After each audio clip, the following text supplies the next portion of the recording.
So I was not planning on making another video until the start of the season, but a lot of stuff has came out about the PLD stuff, so I figured, you know what, might as well make a video. So in my previous video, I talked about the PLD signing and how there were some rumors that he wanted to be traded, and it just didn't seem right to me, and then I did the lines also.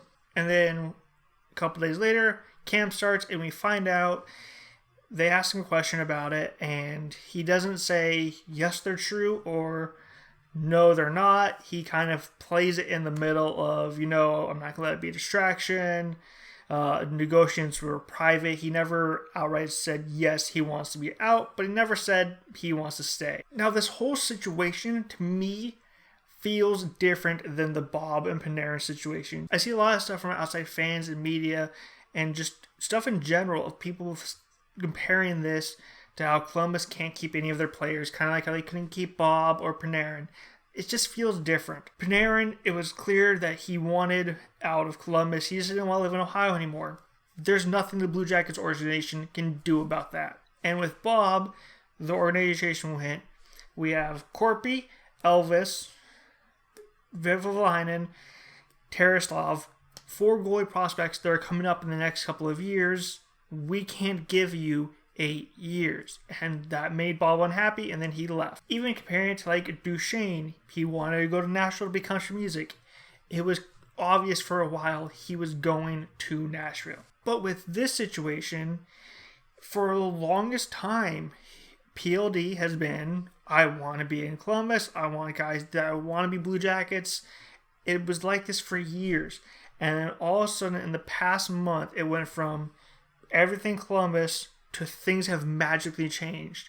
And I don't know what could have changed that fast that made him so upset. So I'm going to go through some of the speculations that have been thrown out there, and then I'm going to give what I think has probably happened here. So first, people are saying it's Torts. His style of method, whatever, is rubbing players the wrong way, and they want to leave Columbus. In this situation, I don't think it's true. I think in other situations, maybe. But with PLD, he said he likes to be pushed. He said he likes playing under Torts. He gets top-line minutes. He gets to play with the best players on the team. The Jackets made the playoffs every year that PLD has been with them. So I don't see Torts' coaching style as a problem here. I've seen some stuff where people are saying PLD doesn't like the makeup of the team. If that's the case, that can be changed over the next year or two while he's still on the team under contract. And Jarmo has shown he's not afraid to make trades or go out and sign guys. And he can quickly change the makeup of a team to maybe get what PLD likes, and then this whole situation is resolved. He wants to stay in Columbus. Maybe he just doesn't like being in Ohio like Panarin. There's like Panarin situation then. There's nothing the Blue Jackets can do. This situation is irrecoverable. So with the first 3, they're easy solutions. But with the 4th thing I've seen, and I think this might be what it is, are people are saying it's Jarmo's negotiating tactics. I have a feeling it's partly that and partly the fact that he's 22 years old. I think what happened here is Jarmo cleared up a bunch of cap space to protect from the offer sheets, which were never going to happen. Nobody ever offer sheets anything. And PLD went, I'm the best center on this team. I think he's the best forward. They are clearing the cap space so I can get a big paycheck. And he looked at his peers that were drafted with him. Matthews is making about $11 million. Laine is making $6.75 million.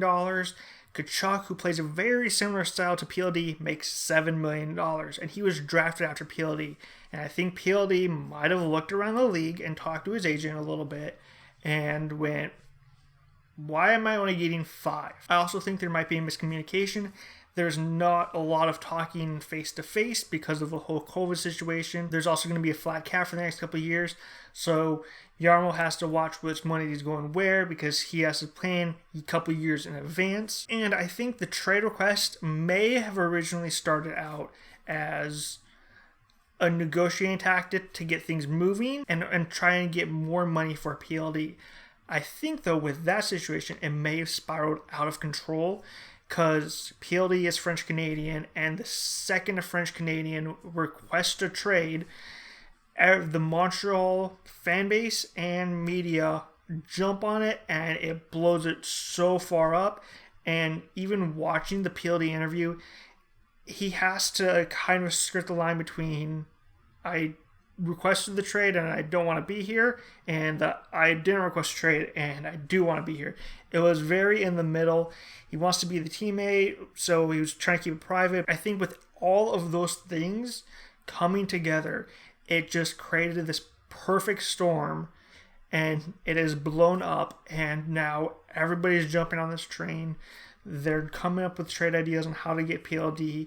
A lot of them are crazy. Once everything starts to get settled in and the season starts and the Jackets get sort of into a routine and it starts to feel a little bit like a regular year, hopefully cooler heads can prevail. PLD can look back at it. Jarmo can look back at it, and maybe a month or two down the line, they have a conversation. I said this, I'm wrong. I said this, I'm wrong from each side. And they're like, okay, and then they hash it out. I think this situation, though, is very much recoverable. I do not see PLD going anywhere, at least not for a year. So everybody with all those trade requests out there, can you please stop? He's not going to Ottawa. That makes zero sense from the Ottawa point of view. I don't know why the fans from Ottawa are saying, oh, let's get PLD. I see, yes, they have the prospects and the talent pool to make the trade for PLD that'll make it worth it for Columbus. However, if he wants to be in a team that's winning, Ottawa's not the right now. If it's PLD wants in a little bit bigger city than Columbus, playing in Canada, not even in Ottawa, not going to be worth it for him. And if it's about money, Eugene Melnyk is a super cheap owner. It has been reported for many years. That's not going to work out well. So I don't see the point of going out and getting PLD from the other perspectives. He is a great player and he will fit really well in Ottawa. But the other stuff that's making this a huge news story, they would also apply to Ottawa. That makes no sense. With Montreal, I have a feeling the asking price is Nick Suzuki, Cole Caulfield plus, because PLD is a really good player. He's going to be their first-line center, and he's French-Canadian. Everybody knows that the Canadians love their French-Canadians.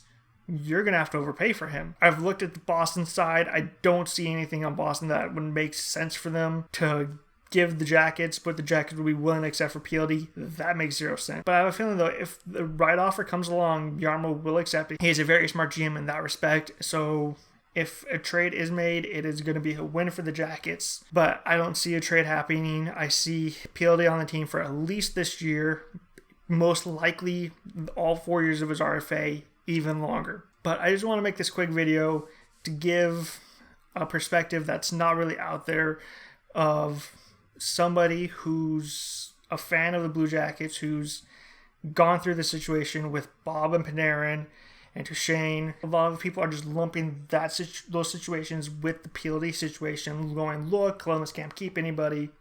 This is different, and that's just my thoughts on the situation.